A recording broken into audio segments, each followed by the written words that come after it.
en Illes Baleares en la Onda para hablar del plan de la Consellería de Educación que prevé aumentar las plazas para cursar el máster universitario de profesorado en la Universidad de las Illes Baleares, que actualmente cuenta con 322 plazas. Lo hará en estas especialidades con mayor demanda en Mallorca, pero también quiere poner más facilidades ofertando nuevas especialidades en Menorca y Eivissa mediante docencia online, por ejemplo, especialmente en las que faltan más profesores. Y por ello saludamos ahora a Azahar Tortonda, secretaria de Enseñament, Serveis Públics del sindicato UGT. ¿Qué tal? Bienvenida a Onda Cero. Buenas tardes. Buenas tardes, buen día, ¿qué tal? Sabemos que esa propuesta de la Consellería de Educación también ha sido valorada positivamente por los sindicatos, pero no sé cuáles son las plazas que cuestan más cubrir en este caso si hablamos de profesorado, y sobre todo creo que habrá diferencias, ¿no?, entre islas.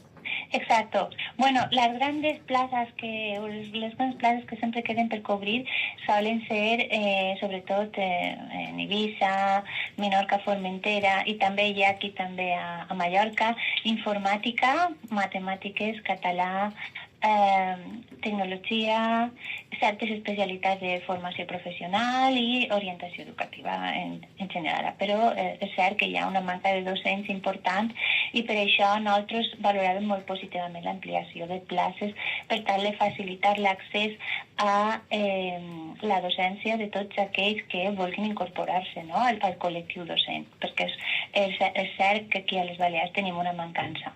També és vera que les darreres hores hem conegut que els sindicats, en aquest cas educatius, AMPE i STEI, han reclamat mesures més urgents per incentivar a més estudiants, no?, que cursin aquest màster de professorat a la UIB, fins davant del dèficit, no?, com dèiem, estructural dels docents aquí a Balears. Concretament demana més flexibilitat en els horaris, també potenciar la modalitat online. No sé quins són els principals obstacles, no?, per a aquells que volen compaginar-lo, per exemple, amb una feina. Clar, nosaltres des d'UGT Ensenyament ja fa anys que reclamàvem l'augment de places del màster del professorat de la UIB, perquè fa anys que aquesta oferta de places i aquesta demanda no està equilibrada, i precisament la modalitat online facilitaria que molta gent que fa feina i que se vol incorporar al món de la docència no es pot permetre aquesta presencialitat perquè el seu horari de feina no s'ho permet o perquè ja tenen obligacions familiars.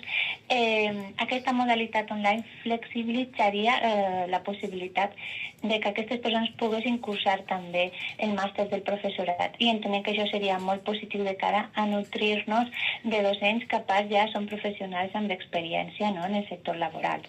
Precisament també sabem que aquesta demanda supera àmpliament les places que hi ha disponibles. Igualment ha hagut en els darrers anys una reducció d'aquestes persones que volen accedir a aquest màster, però igualment la pressió segueix sent elevada, no? A què atribuïu, per exemple, des de UGT, que cada vegada més persones se plantegin, per dir-ho de qualque manera, donar un gir, no?, a la seva carrera professional dedicant-se a la docència? Bé, nosaltres pensem que la docència és un món que pot ser és molt enriquidor, molt atractiu.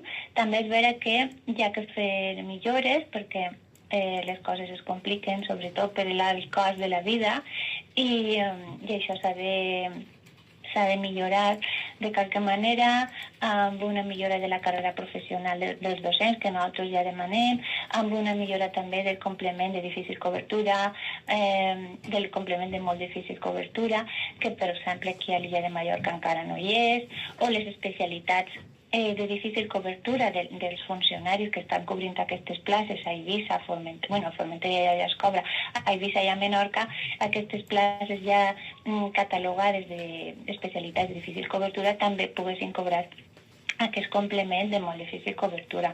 Tot això són afegits que fa que la gent pugui sentir-se més atractiu, pugui sentir més atractiu el fet de poder dedicar-se a la docència, no? Sentir-se que hi ha una compensació adequada per la gran feina docent que també s'ha de posar en valor, i de pensar que estan en les nostres mans els adults del futur i que per tant la feina docent té un gran valor. També hi ha una preocupació per la proposta del Consell de CA d'ampliar aquest màster d'1 a 2 anys. No sé si aquesta mesura o aquesta proposta podria ser un efecte dissuasori. Bé, nosaltres pensem que si el que tenim és manca de docents i ja sabem que el màster en un any és efectiu i la gent s'està formant adequadament, el fet d'allargar-lo a 2 anys pintura encara complicaria més el fet de poder tindre una cartera de docents que se poguessin incorporar, no? No sé si tal vegada aquesta mesura d'allargar-ho un any més dificultaria més les coses. Ja hauria que analitzar-ho.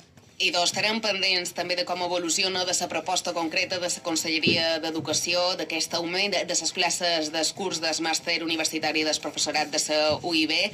Azahar Tortonda, secretari d'Ensenyaments de Serveis Públics del sindicat UGT, moltíssimes gràcies per acompanyar-nos avui a Onda Cero i fins la pròxima. Moltes gràcies a vosaltres, que passeu una bona tarda.